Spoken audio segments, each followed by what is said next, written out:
ಗುಬ್ಬಚ್ಚಿ ಗೂಡಿನಲ್ಲಿ ಕದ್ದು ಮುಚ್ಚಿ. ವಾವ್! ಪಿಟ್ರಿ ದೆರೆಕೆಲೆ ಶಬ್ದಗಳ ನಡುವೆ ಸುಂದರ ಪಯಣ ನಮ್ಮದು. ಗುಬ್ಬಚ್ಚಿ ಗುಬ್ಬಚ್ಚಿ ನಿನ್ನ ಗಂಡ ಬಂದ, ಪಟ್ಟೆ ಸೀರೆ ತಂದ, ಬಾಗ್ಲು ತೆಗೆ ಬಾಗ್ಲು ತೆಗೆ ಎಂದು ಹೇಳಿದ ಕೂಡಲೇ ಗುಬ್ಬಚ್ಚಿ ಗೂಡಿನಿಂದ ಹೊರಗೆ ಬರುತ್ತಿತ್ತು. ನಾವು ಚಿಕ್ಕವರಿದ್ದಾಗ ಈ ಆಟವನ್ನು ಆಡುತ್ತಿದ್ದೆವು. ಈಗ ಅದು ನೆನಪಾಗಿ ಉಳಿದಿದೆ. ಮೊದಲೆಲ್ಲ ಕೆಲಸ ಮಾಡಲು ಹಣ್ಣು ಹುಡುಕಲು ಹೋದಾಗ ಅಲ್ಲೇ ಸೂರ್ಯಾಸ್ತವನ್ನು ನೋಡುತ್ತಿದ್ದರು. ಇಂದು ಸೂರ್ಯಾಸ್ತವನ್ನೇ ನೋಡಲು ಸಮಯ ಕಟ್ಟಿ ಹೋಗುತ್ತಿರುವವರು ನಾವು. ಕಾಲ ಬದಲಾದರೂ ಆ ಸೂರ್ಯಾಸ್ತದ ಸೌಂದರ್ಯ ಮಾತ್ರ ಹಾಗೇ ಹೃದಯ ಮುಟ್ಟುತ್ತದೆ. ಸಂಜೆಯ ಹೊತ್ತಿನಲ್ಲಿ ದೆರೆಕೆಲೆಗಳ ಶಬ್ದಗಳ ನಡುವೆ ಪ್ರಕೃತಿಯ ಸೌಂದರ್ಯವನ್ನು ಅನುಭವಿಸುತ್ತಾ ಸನ್ಸೆಟ್ ನೋಡಲು ಹೋಗಿದ ಕ್ಷಣಗಳು ನಿಜಕ್ಕೂ ಮನಸ್ಸಿಗೆ ತುಂಬ ಹತ್ತಿರವಾದವು. ಆಕಾಶದಲ್ಲಿ ಬಣ್ಣ ಬದಲಾಯಿಸುತ್ತಾ ಮುಳುಗುತ್ತಿರುವ ಸೂರ್ಯನ ದೃಶ್ಯ, ಅದರ ಸುತ್ತಲಿನ ಪರಿಸರದ ಶಾಂತಿ ಎಲ್ಲವೂ ಸೇರಿ ಒಂದು ವಿಭಿನ್ನ ಅನುಭವ ನೀಡಿತು.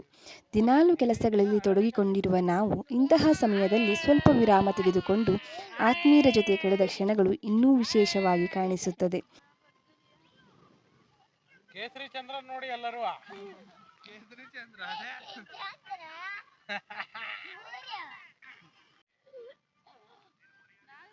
ನಗು, ಮಾತುಗಳು, ಮೋಜು ಮಸ್ತಿಗಳು ಇವೆಲ್ಲವೂ ಈ ಸೂರ್ಯಾಸ್ತದ ಪ್ರಯಾಣವನ್ನು ಇನ್ನೂ ಸುಂದರಗೊಳಿಸಿತು. ಈ ಕ್ಷಣಗಳು ನಮ್ಮ ಮನಸ್ಸಿಗೆ ಶಾಂತಿ ನೀಡುವುದಷ್ಟೇ ಅಲ್ಲದೆ ಸದಾ ನೆನಪಿನಲ್ಲಿ ಉಳಿಯುವ ಅಮೂಲ್ಯ ಸಮಯವಾಗಿದೆ. ಒಮ್ಮೆ ಮನಸ್ಸಿಗೆ ಬರುತ್ತದೆ, ಇದೇ ರೀತಿ ಪ್ರತಿದಿನವೂ ಇದ್ದರೆ ಎಷ್ಟು ಚೆನ್ನಾಗಿರುತ್ತಿತ್ತು ಅಂತ. ಆದರೆ ನಿಜ ಹೇಳಬೇಕಾದರೆ ಈ ಕ್ಷಣಗಳ ವಿಶೇಷತೆಯೇ ಬೇರೆ. ಪ್ರತಿದಿನವೂ ಇದೇ ಆಗಿದ್ದರೆ ಆ ಸಣ್ಣ ಸಂತೋಷಗಳ ಬೆಲೆ ಕಡಿಮೆಯಾಗಿ ಬಿಡುತ್ತಿತ್ತು.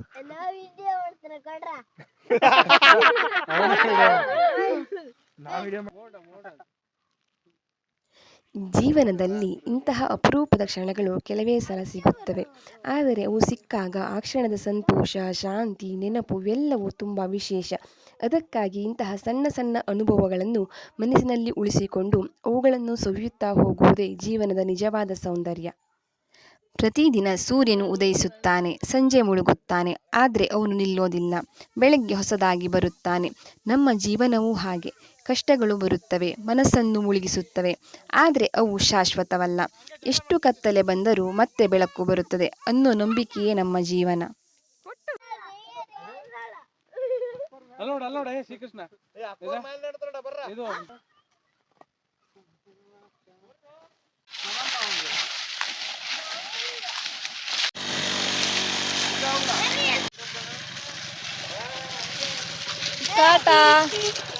ನೋಡಿ ಸ್ವಾಮಿ, ನಾವಿರೋದು ಹೀಗೆ.